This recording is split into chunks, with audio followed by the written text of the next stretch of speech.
I get this like at least once every couple, 2 or 3 days. I don't know if you get these same ones. Which is like, hey, Krug, guarantee you Aaron Rodgers is going to be their quarterback week 1. I've gotten this a lot. Here it is. Matt Conniff at Sports Larry K. Aaron Rodgers will be the QB1 of the 49ers coming opening day. Book it. And I get this at least every 3 or 4 days. And I would just be like, no, but I just keep getting it. And I'm wondering, are you getting Let me tell you what I've heard. And this isn't super confirmed, but this is what I've heard through the grapevine. It's not necessarily that the Niners want Rodgers. It's that Rodgers wants the Niners. That's what I've heard. And he's going to wait around. He's going to drag his feet. And people are going to wonder which team he wants to sign. He wants to sign with the Niners. And they don't have an opening for a quarterback right now. But if things get weird with Brock Purdy, he's waiting around. That's what I've understood. He's from here. He went to Cal. He thinks he should have started his career here. He thinks it would be kind of cool to end his career here. That's what I've heard. He could change his mind 18 times.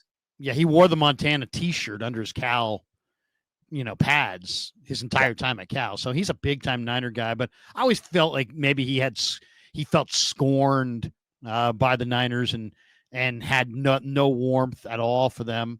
But maybe it's not about that. Maybe it's just about quality of life and where you want to live. And maybe he would rather live here, all things being said, if not, than Pittsburgh, and who wouldn't?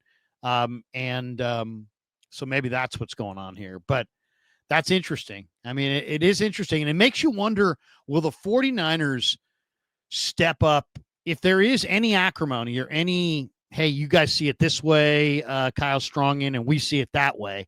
Wouldn't it be almost in the Niners' interest to kind of pop that pimple going into the draft, so at least they knew, hey, let's, we want this done. We want this done. Well, we want this done. Brock wants to be out there. Everybody can want it to be done, but it's, you speak through the quality of the competency of your offers, right? So PrizePicks is sponsoring the Cohn Zone this year. PrizePicks is the leader in daily fantasy and the best place to win cash while watching sports. And the best part about the app is it's really easy to use. To create a lineup, all you have to do is pick more or less on a few players' stats. I'm a Niners guy. So, when I'm doing PrizePicks, I'm looking, the last couple of years, I'm looking at Deebo Samuel because I know Deebo Samuel better than Deebo Samuel knows Deebo Samuel. So if it's like drops, I'm taking more. Or if it's like punches thrown towards his long snapper on the sideline during the fourth quarter of a game, the 49ers will go on to win. I'm smashing more because I know the 49ers and I'm a PrizePicks guy. Now, maybe they didn't have those exact plays, but they have so many plays that'll make your head spin. And you can play PrizePicks in over 40 states, including California and Texas. Best part about it is the new user offer. PrizePicks will give you $50 when you play your first $5 lineup. So win or lose, you'll get $50 just for playing. That sounds like a win to me. Use promo code COHN, COHN, to claim your $50 today. Tell them Grant sent you.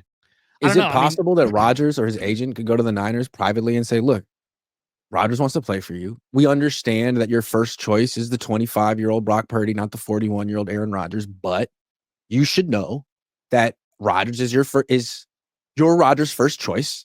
And, maybe you don't want to offer Brock Purdy $60 million a year. Maybe you should know that Rodgers would play for $10 million less a year than Brock would. So if things start getting weird and you can't really come to an agreement, keep us in mind. Here's my card. Well, we don't know how they feel about all these quarterbacks. There are Niner fans that love Brock Purdy. There are Niner fans that loved Brock Purdy and feel like he's lost arm strength and they don't love him as much anymore. Where do the Niners sit? Publicly, they're very much Ed. I love him. Kyle, John. It's all this stated love of Brock. Is that how they really feel? And are they going to speak with their pocketbook? And if not, is this deal a deal that's not going to get done? I will say this though. The team's in a pretty nice spot. Considering Brock Purdy is the only quarterback that they've had recently that's been any good, you now have a situation where you have Aaron Rodgers available, maybe sounding like what you're making sound like he wants to play for them.